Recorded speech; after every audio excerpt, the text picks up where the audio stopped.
So welcome to our Vocations Café. I'm glad that you are here and joining us online. I want to say good evening to all who are joining in Canada and in the US on that part of the world.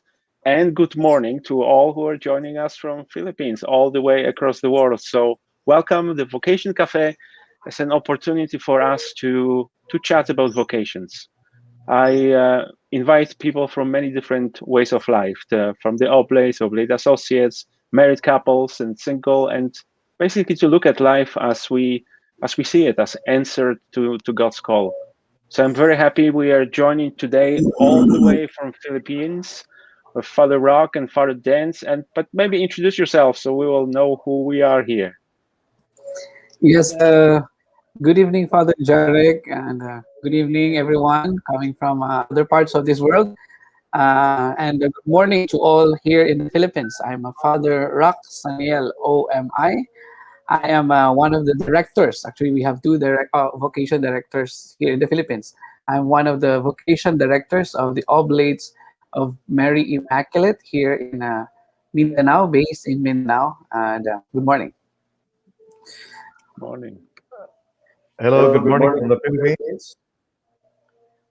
My name is Father Denz Evardone Basada, one of the vocation directors. I'm 9 years old as a priest, and I'm glad to be in the Vocation Cafe. Good evening to all Canadians and to all our friends and viewers all around the world. Thank you. Joining from all over the world.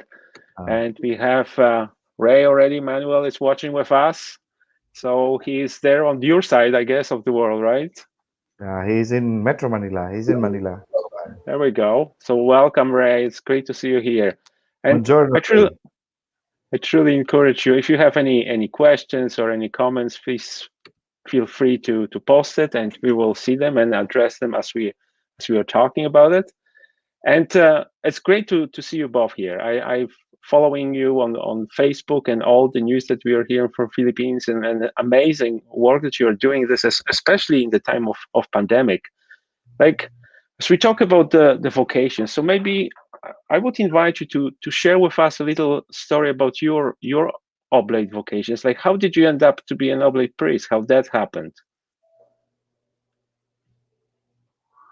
So yeah, I'll begin. Okay, I joined the seminary when I was after my high school, but it was not really that common story because it was only because of my friends. We live in Mindanao, and then the seminary that time was in Manila, so we have huge impression that Manila is big thing for us. Therefore, I joined the seminary.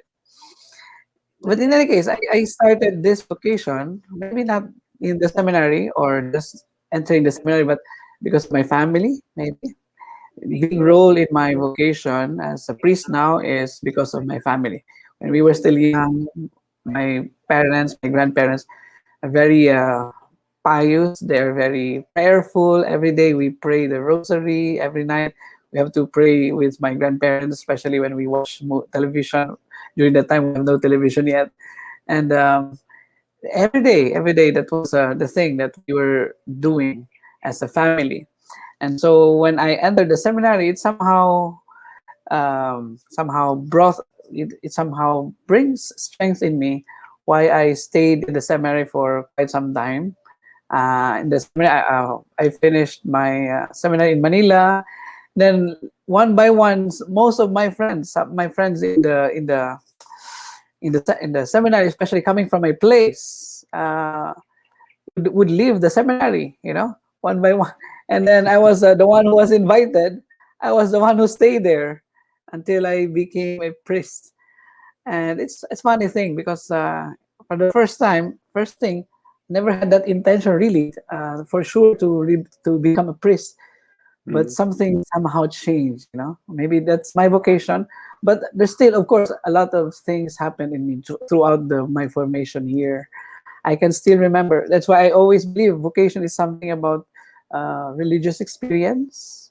When you see, when you feel God is has something to tell you, has some message to you through events, through experiences. One very significant experience of mine when I was still in seminary was this. I was assigned in a far-flung area here in Mindanao, somewhere in Mindanao, with the indigenous peoples during that time. And I was already in my postulancy, I guess, after my college. And one night we were going to a certain house of a poor family, and I was very, very hungry. Maybe it was already 8 o'clock in the evening, and I was really expecting to have something good to eat. Something to eat because I was very hungry. It was already 8 o'clock in the evening, and I was when rice was already served. I was waiting for that viand. Okay, I was that viand, and then suddenly I was somehow shocked because there's no other food except for that rice and maybe some teaspoons of salt. Wow. And I was quite teary-eyed during that night, and I can still vividly remember. I said to myself, I have to become a priest because of these people. It's one very interesting story that I always share to people. That is why previously I was assigned also with the indigenous peoples, and I always repeat that story. Why I became a priest is maybe, of course, God is calling me, but at the same time because of that particular experience, very strong in me. Yes, Father, and that's why I always always go back to that experience once in a while, especially as a priest. Now, with Father, it's the same. I'm also 9 years now a priest by God's grace, by God's blessing. And of course, it's not always, it's not about me. I always believe vocation is not always about oneself. It's always about God. It's always about people who help us, especially with and of course friends and the community, the oblate community. It builds everything builds parts. Every part are actually is very important in forming vocation. And as a priest, as for me, that's for my father. Thank Well, you. thank you. I really appreciate when you said that that experience really awakened something from you. Like Yeah, we father. always talked about the oblates going to evangelize the poor, but I think, and we know that we are being evangelized by the poor. Like that's Yes, they are father. really changing our lives. Father Denz, what's your story? Uh, my story, I really wanted to become a priest when I Mm, was young. When I was in elementary. I applied in our diocesan seminary. I tried to apply for 3 times. After my elementary, I tried, but my parents did not allow me to enter seminary because of so many reasons. One of that is mm, poverty. Second, after high school, I tried also. I tried entering the diocesan seminary. I really wanted to become a diocesan priest or seminarian. For the second time, my parents did not allow me to enter the diocesan seminary because of lack of financial support and mm, poverty. Then after my college, I tried again for the third time to apply the diocesan seminary, but the bishop told me that you have to be in the parish first before entering for your exposure and for in preparation for the next school year in the seminary. Because the bishop told me you will become the the all the eldest in the seminary if you will enter the college. Since mm, I was a college graduate at that time, but the bishop told me to be in the parish first while waiting for another year. So he was preparing for me for another year. So he assigned me in the parish. Then one day, while working as a volunteer in the parish, one day a vocation director from the Oblates of Mary Immaculate went to our parish. He was looking for the priest and he was asking for permission to have a vocation campaign. Then he approached me, and he knew that I was planning to become a diocesan seminarian. So he gave me his vocation materials, pamphlets, brochures. Even he facilitated an exam for me. At first, I was not really interested to join the Oblates of Mary Immaculate, mm, but he invited me to come here in Mindanao. Then I saw the mission areas. That was the start. When I saw the mission areas of the Oblates, especially in the far-flung areas, in the barrios, in the villages, I saw the people who are poor, but the Oblates they're happy every time there is an Oblate. The closeness to the people of the Oblate. So mm. somehow it encouraged me to say yes and join the Oblates of Mary Immaculate.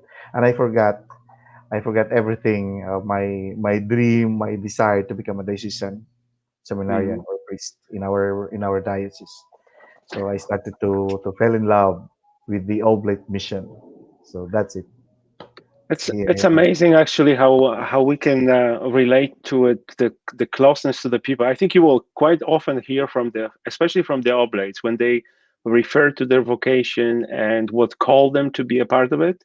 As said, love for the poor, the being close to the people, community. It's really right in the heart of the oblate charism. We have a number of oblates that they're joining us on this. Father Yolande Oulet says hello from and thanking for the sharing of your stories. He is an oblate in the north in Quebec province, and as well we have on your side, Julius is watching us from Cotabato there. So we have some people watching at the evening and some people watching, of course, in the morning on the other side. And as well, we have Pam here, our Oblate Associates, who is appreciated of all the sharing. And once again, if you're watching, I would encourage you to ask the questions. We will address them as you are asking, and say hello and welcome again to all of you who are joining us online. So, Denz and Rock, you mentioned you are one of the directors for vocations in Philippines. Tell us like how that ministry looks like, because in Canada, I think in the US, it will be a little bit different than in Philippines. We obviously will be traveling to parishes. Well, not right now, but reaching out online and participating in some big events of when the youth gathered. But what are like very unique initiatives that you are doing on the other side of the world, like to attract the new vocations? Before pandemic, it was not really challenging. No, somehow it's easy for us to look for candidates because Hmm. we go to high schools, we visit school from one school to another, we introduce OMI, we ask permission from the principal, we ask their time, especially the graduating class. No, so it was easy for us vocation directors, though it was expensive traveling Yeah, and but we can get a lot of possible candidates or potential candidates for the junior rate. I mean for the college seminary here in the Philippines. That was before pandemic, mm, but it changed everything when the pandemic comes because we can't visit the school, we can't visit the parish. So Father Rockmore and I decided to go online. So though yeah, we that's where were we are now. training online before pandemic, but this time we focus more on online, and it is very challenging now. You Father know, Rock, it's interesting when you said about contemplating going online. I mm, remember the same conversations we had in the parish. Like we talk about it. Well, maybe we should record our homilies and post it, or maybe do something about it. And we were talking and talking, but nothing was really happening. But mm, as soon as we were locked up, like we said, we have no choice. Like that's mm, the only way to go. So just before we go to Father Rock, we have as well.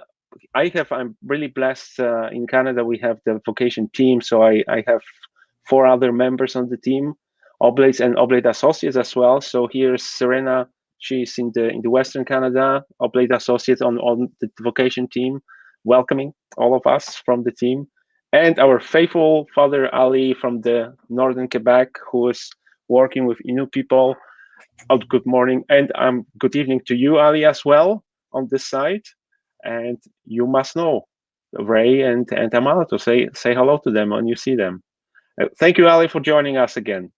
So, Father Rock, what would you like to add to your initiative? I remember the junior rate we used to have in Poland because I grew up in Poland and went through the formation, but we don't have it anymore. It seems like the times has changed, so they don't have the junior rate anymore. But it seems like it's working in your place, isn't it? Like it's kind of. Yes, Father. We still have a junior rate here, and then of course a portions, novice rate, that's classicate. Mm, But like what Father said, Father then said, it was a very difficult, especially during the time of pandemic, because before pandemic we were going everywhere. Every day we go to schools, we go to parish, we meet people, we talk to young people. During the pandemic we have to stay, literally we have to stay, and maybe of course the same with you there, Father Jerry. But what was very amazing was when we started looking at the possibility of social media, especially with mhm, these YouTube, doing Facebook accounts, making the Facebook accounts. It somehow broadened our idea of vocation campaign. Before, face to face was the normal, but now we can somehow connect with young people, because the first question we ask, especially myself, was this: where are the young people, and how can we connect them? mhm, How can we connect them? Because we cannot go there. I mean, we cannot talk to them before it's quite easy to, when we are there in front of young people and then we talk a lot about vocation, about mission. It's somehow, at least for, like, for example, if there are 100 young people, there's possibility that at least 10 or 20 people will, listen and be interested. But now no one's listening and we have no chance. And so social media has somehow brought us another possibility and this opportunity that we can still connect with the people, whatever may be the situations, but even without face to face. And this is Mhm. also, although it was a struggle at first, because literally we did not know what to do, and we were just Denz were in Manila, was in Manila, I was in Mindanao, and and we were talking. Denz, what else can we do? And then suddenly, little by little, things came, and then maybe because also of God's blessing, that the Oblate vocation here in the Philippines somehow created a new platform for Mhm. vocation. It was actually Father Denz who, what about doing this book, Oblate TV? We were actually, I still remember, we were talking in uh, during one of of our meals. What would be the title of our vocation, of our YouTube? Father Denz. And that's Yes, how it starts. I know that many those mission projects that start over the meals. That's what the beauty of community, when we can yes, talk Father. about it, chat it out. And Yes, I Father. would encourage all of you who are watching, just afterwards, just go to YouTube and check, search for Oblate TV. I saw some episodes that have some pretty good stuff there. The one that I really enjoyed was the interview with the brother. I don't remember his name, the older brother, and I thought, what a joy to like the whole story that he was telling. He was smiling and like full of enthusiasm and joy, and I thought that's really will attract others, like living the life to the fullest. Like looking Yes. from your experience of vocation, like what do you see that truly is attractive to young people of today? Why anybody would decide, well, I want to go the journey of oblate life? Like, what do you hear from young people? What attracts them to the oblate way of life? Well, for me, Father, is I, I I I see in young people this sense of adventures, this sense of things that Mhm. nobody else are doing. Going to the mountain, being assigned in the mission, going in places, although it's quite difficult and at times very, for example, war inflicted areas. I think these are moments or situations in which some young people are very interested. And young people, because I think I'm not saying that saying the mass is not really interesting now, but young Mhm. people has a broader, wider imagination now. That's why and especially when I speak about vocation and mission, I always talk about mission in the mountains, mission with the indigenous peoples, mission with the Muslims, mission. These are the things that no ordinary people can Mhm. they are not doing, and therefore it's kind of interesting for me, for young people. And that's why I always my my thought is that I think young people will always think of what's more of life, what's Mhm. more in life. That's always the best line that I always ask. I always ask myself, telling young people, what's more in this life than do something which other people are not doing. This, I think, then of course the missions of the Oblates of Mary Immaculate are actually very, very interesting enough to invite young people. And I would like also to add, uh, I receive a lot of inquiries and applicants, no, through social media. They come from different uh, nations like Vietnam, Africans. So my conclusion is the young people today, they are boundless. No, they don't Mhm. they don't have limit or boundaries in terms of mission of doing. For them, the church is bigger and wider. They are not limit to one particular place or mission. That's our edge as Oblate to Mary Immaculate, because we have variety Mhm. of ministries that they can choose or they can experience, and we have so many places all over the world to go with. So one of the Mhm. attractions from the young people. Uh, I I think it receive is that adventure. a lot of inquiries from Africa, Mhm. from Southeast Asia, and so they It's could. amazing. The call is still there. Like when you mentioned those missions, I remember a conversation that was a few years ago. We had a congress of oblate youth, or the oblates who work with the youth from across the world. So every region sent 5 oblates to Aix-en-Provence, and I met Father Irvin there. He's right now in Britain or in Ireland, but he told the story, and that's really surprised me in a positive way. I've never thought about it, the experience, because the first couple of days we shared how we do the ministry with the youth across the world. And the one thing, as I was listening to that, like I thought, there's no way we can come up to something common denominator there, because that's everybody does different. Like youth ministry in America looks different than in Europe, than in Philippines, than in Africa. But Father Irvin mentioned the one, and that was significant in the youth ministry in Philippines, that they were doing those mission trips. So he will go with the group of young people to remote areas, like for a couple of weeks, and they will be doing the teaching and the catechesis, and that was like a life-changing experience for. So I assume, are you still doing this? Yeah, yeah, before pandemic, Oh yeah, and wow, we have candidates after the mission yeah. exposure.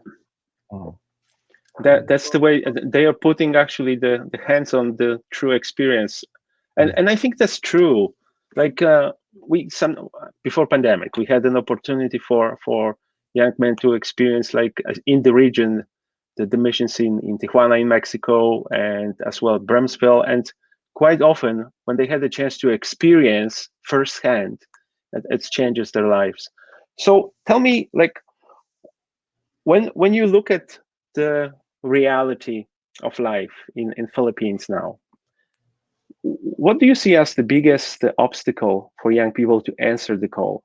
What is the biggest challenge for them?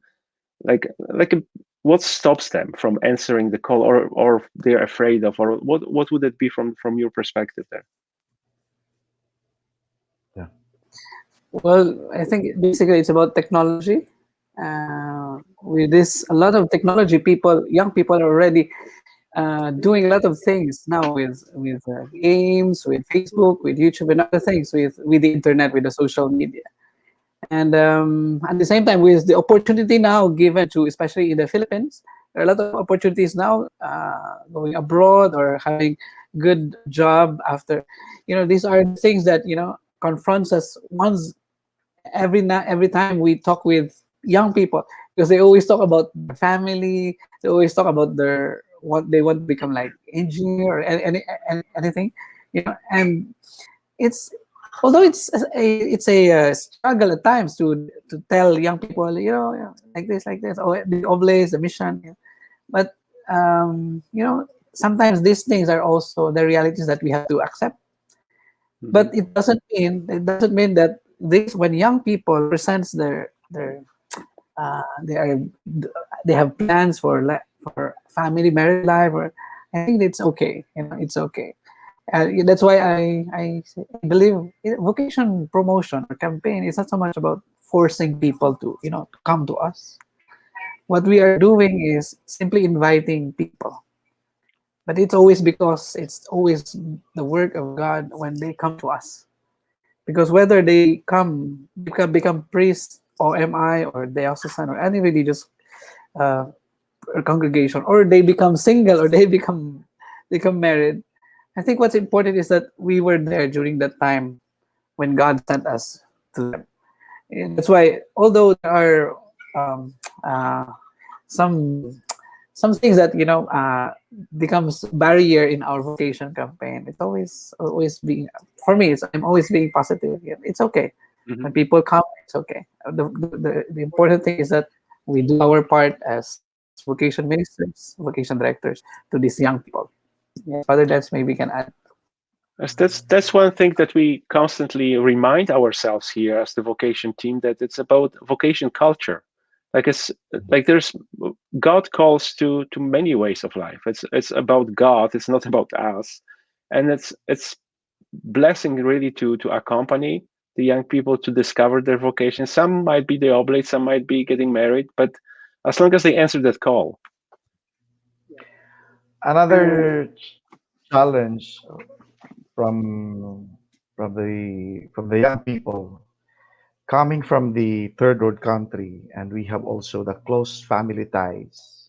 Mm, Sometimes the parents are hindrance. mm, they're they're hindrance of answering the call, because I talk with many parents.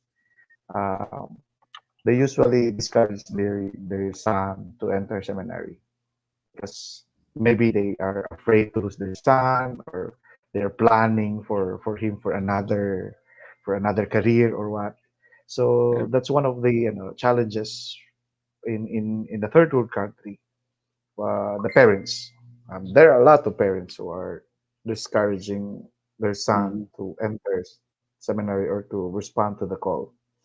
Um, That's that's so interesting, and it's all about that understanding how we see that as a cultural thing.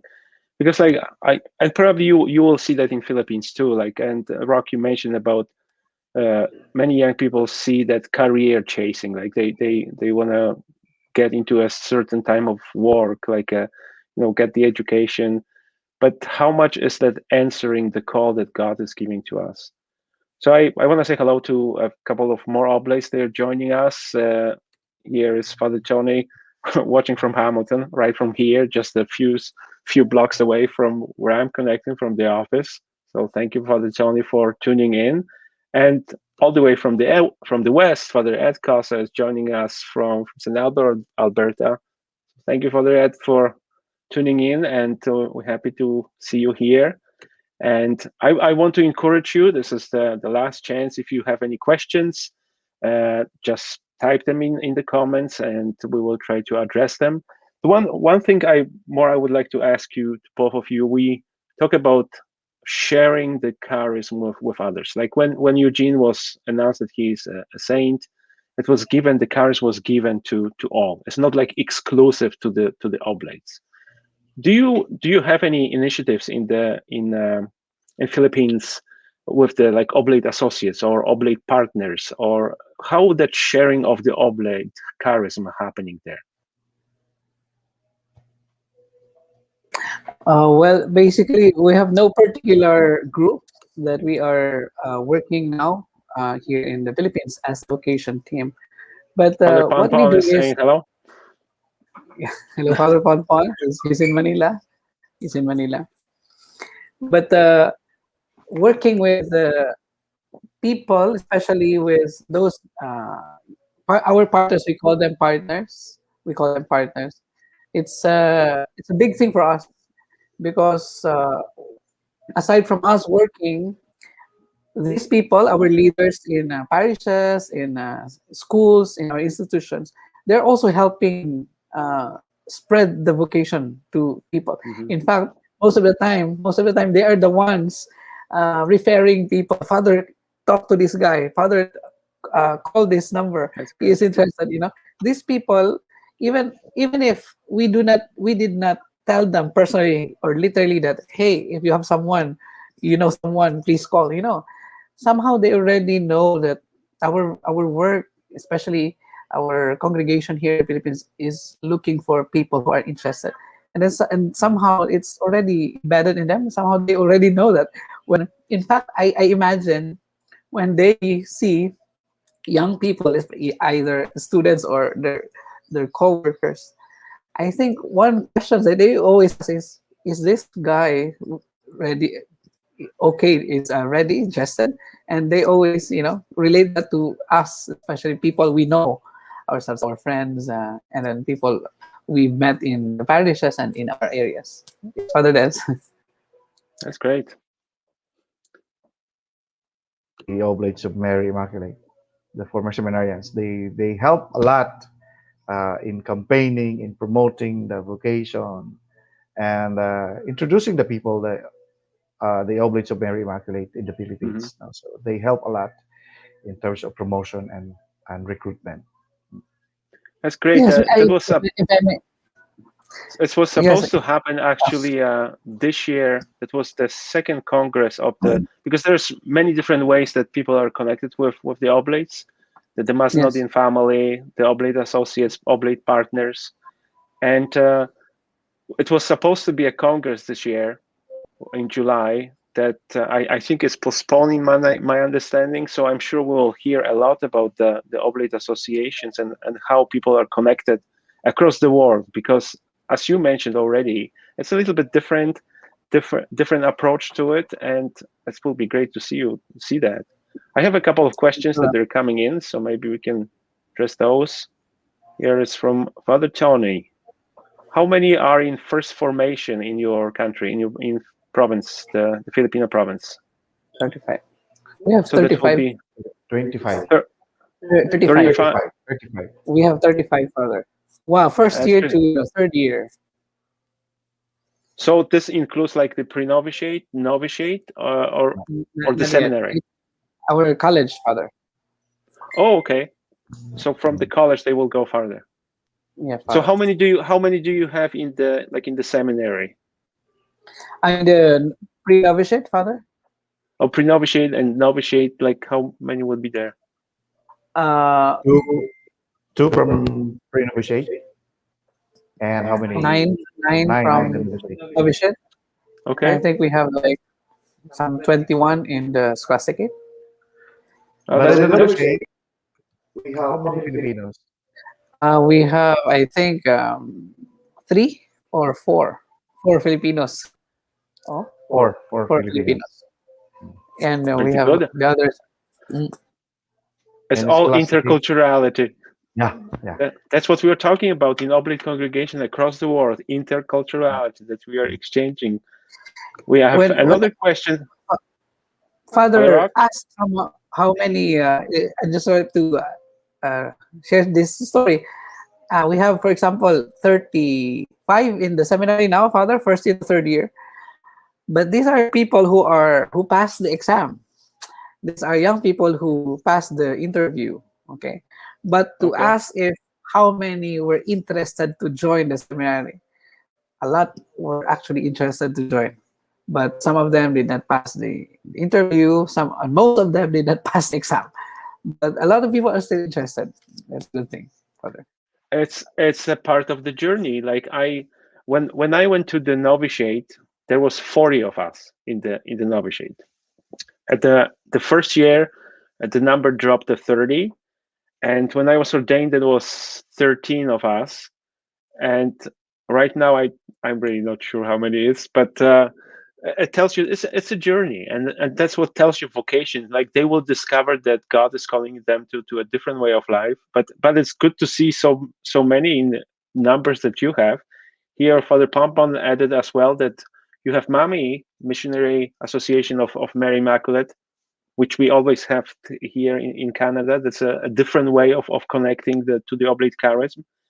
And Father Yolande has a question.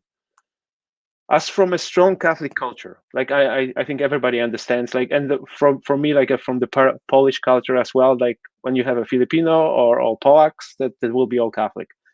Do Filipinos are talking about mission ad gentes, like going out of Philippines? What's your take on it? In the Sorry, scholastic, you were muted. Just it's part of our program here in our formation, especially in the scholasticate. After your second year in theology, you have to take a break and go for mission exposure abroad. mhm. And after Oh, ordination, where would they go? It depends on the invitation or the availability. Last year we had two scholastics sent to Bangladesh. Now Okay. Bangladesh, to scholastic. Now we are also sending priests to Ireland and Australia. But unfortunately, because of pandemic, they can report. They Yeah, can go. that's Another priest for Bolivia. So, but unfortunately, again, they can't go to Bolivia. He can't go to Bolivia. But no, it's a big no, it's an important part of the formation mhm, to expose the personnel for to have that inculturality, that's great. interculturality. Yeah. That's great, and especially reaching out. It's not just about us, like it's not Mm, self-focused, and I think that's what very much oblate. Like mm. we And we are receiving also. We are from receiving missionaries coming from other provinces. Like we have one from Bangladesh now, and we have one from India who is coming to the okay. Philippines I would have to for come like for a visit, I guess, at some point when we can travel again. or That will be maybe interesting. Father Rockmore and I can go to Canada. There Ah, we go. yes, that's good. I have one more question. One more question for you, and actually, I've thought about it. This is from Sinian in one of our parishioners here, saying hello to both of us. And this is a special year for Philippines. Like you're celebrating 500 years of Christianity in Philippines. Any plans? Any special plans that you are planning for this year?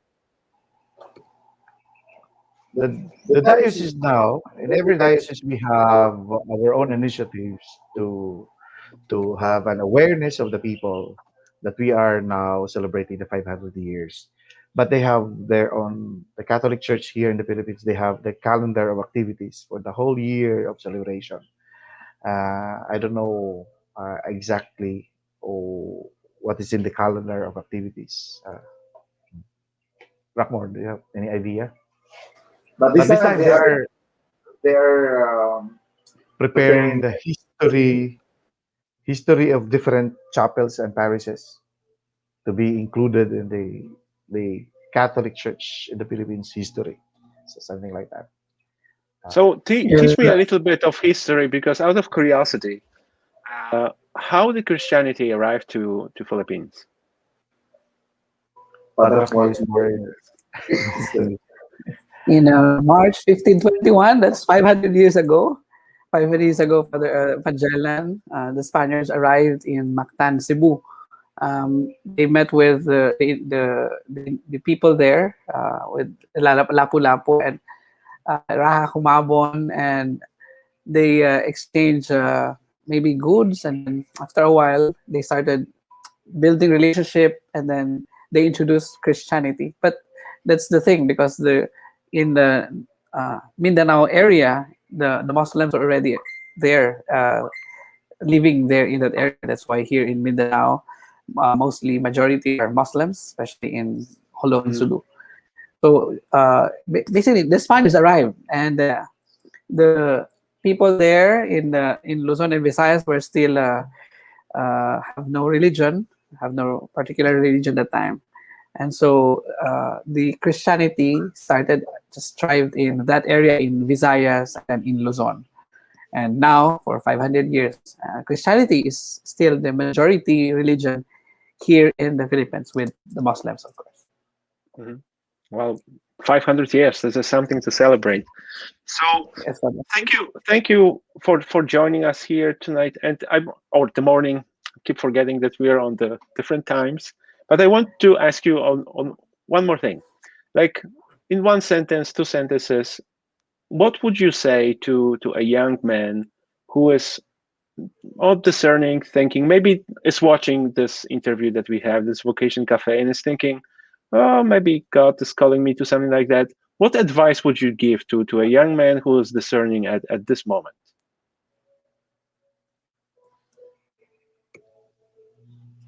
Well, for me, well, if I'm speaking in for the young people, to the young people, is this: Don't hesitate. Don't be afraid. And there's a lot of things that you will discover when you try the vocation, the mission, Oblates of Mary Immaculate Religious Life. There's a life waiting for you. What you need to do is simply have to try. I cannot promise you everything, but I tell you, I can promise you a better life. God maybe has. I'm not. I don't know what's in plan for you, but what I know is this: if God is really calling you, I'm sure one day you will be here with us. Thank you. Thank you. To the young oblate, to the young men of today who are considering religious life, I would like to invite you to know more about the oblates, to know more about us. You talk one of the oblates, any oblates you meet, you talk with him, your desire, your plans, and we are ready. We are always ready, open to help the young people. So, if you want to discover the word, to see the mission, the joy of the mission, you join the oblates. On this note, a little light story that I want to share with you. Father Tony, I mentioned to you, is watching. I'm working with him here in Hamilton, and he's watching it. But he has a very good story of his vocation. That was the time when that was kind of like a standard invitation from the oblates. Like, you want to see the world, join the oblates. So he was raised and born and raised in Labrador, in the northern part of Canada. So when I see the world, join the oblates. He joined the oblates as soon as he was ordained. First assignment that he had for first 13 years was in Labrador. So went back to his original, where he came from. So, but it's true. We are international, and you can truly see it out. So thank you for joining us, and I think Mara has a great comments for as we are closing here. Thank you for the conversation. Thank you for sharing your thoughts, and I wish you truly a God's blessing on your ministry. We have as well the parishioners from St. Albert Catholic Parish joining us. It's an oblate parish in St. Albert, Alberta, just next to Edmonton. And I wish you all the blessing on your ministry, what you do. I invite all of you who are watching, check it out, the Oblate TV, and you will see as well I believe I posted the link to your Facebook link to Vocations. Check it out. There's lots of happening there, and you will be inspired. So thank you, Father Denz, and thank you, Father Rock. It was great Regards chatting with you. extend our regards to Father Iting. What's the Father Filipino priest in Canada? Father Iting. We call him Father Iting. Oh. I'll have to figure out. Oh. Absolutely. Have a great day now. Enjoy the sunshine that I see behind you. And I'm sure we'll be staying in touch. So God bless you all. God bless. God bless, Father. Thank you.